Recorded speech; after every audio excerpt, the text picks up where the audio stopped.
Hi, Maggie Harding here with the Graphic 45 design team.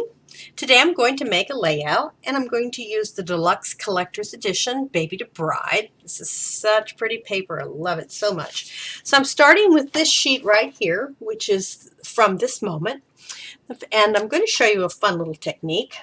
Take a paintbrush, a little bit of water, and just paint where you'd like to tear something. Okay, I'm going to tear off the top of this paper, and so I've already painted a little line of water, and then tearing goes right along that little wet part.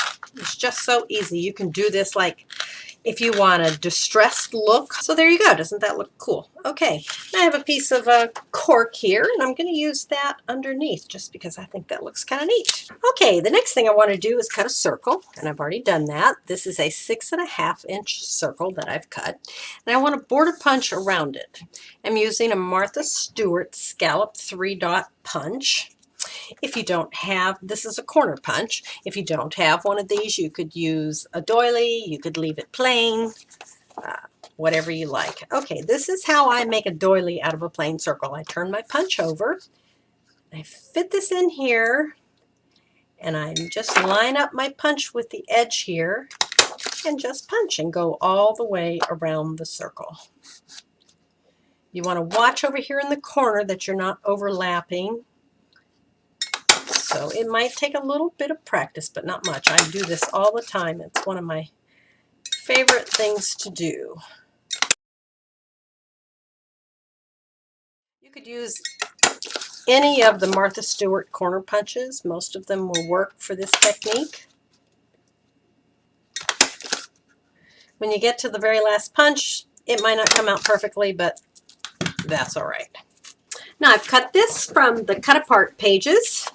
This is from Love Me Tender. I'm going to use that. I've also taken this paper from which I cut the circle, and I'm going to use that. I'll show you how in just a minute. This is Unchained Melody. This is the other side from the circle that I cut a moment ago. Okay, now I'm going to use this paper as a frame. I like the look of a little bit of a frame. So I'm going to cut an edge off of this one so that it'll frame up. And I'm going to cut it down. I'm going to cut a 1/4 inch off each side. This is my cork, and I'm going to put that up there at the top.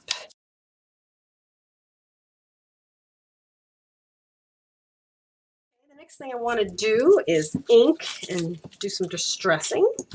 So I'm using Colorbox Graphics 45 Decades ink. This is dark cashmere, and this is the color of ink that I'm going to use.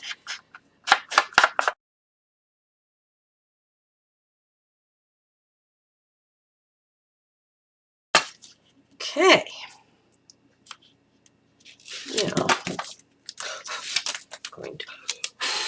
going to adhere this. This is sticky back cork, so that makes it nice and easy.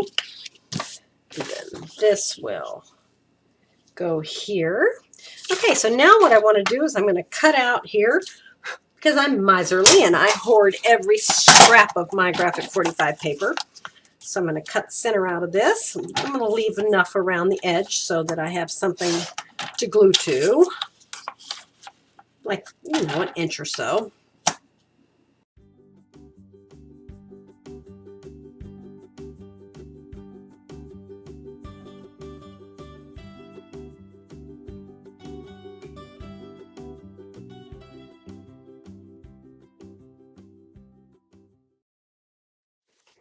Okay, I've got my 2 chipboard pieces here, and I think I'm going to coat them just with some mist. This is Lindy's Edelweiss Moss Green.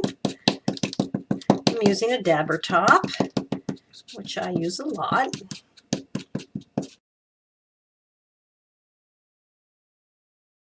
Okay, these are Creative Memories flourishes, by the way. It's called Flourish 20. Okay, I have this piece of chipboard. This is Creative Embellishments chipboard, and it's a lace border, 1 or 2, I'm not sure which. I'll put that down in my supplies list. And I've embossed it with Embossing Antiquities from Ranger. This is weathered white. What I'm going to do with this is I'm going to cut it so that I can tuck it in here.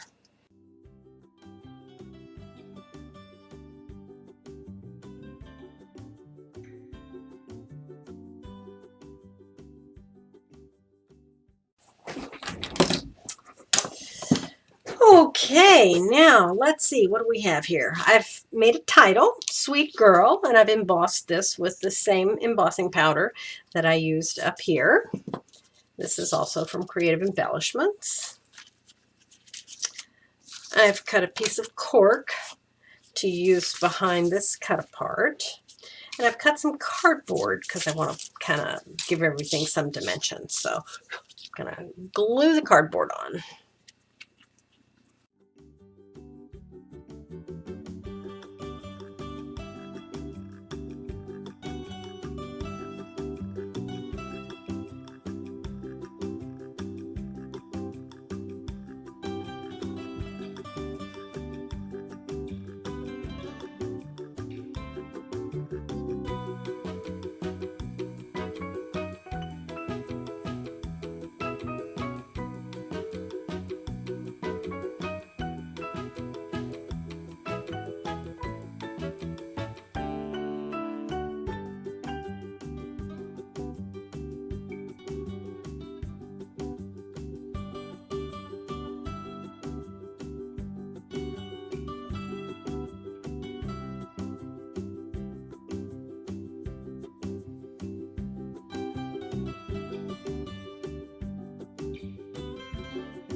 Okay, there you have it.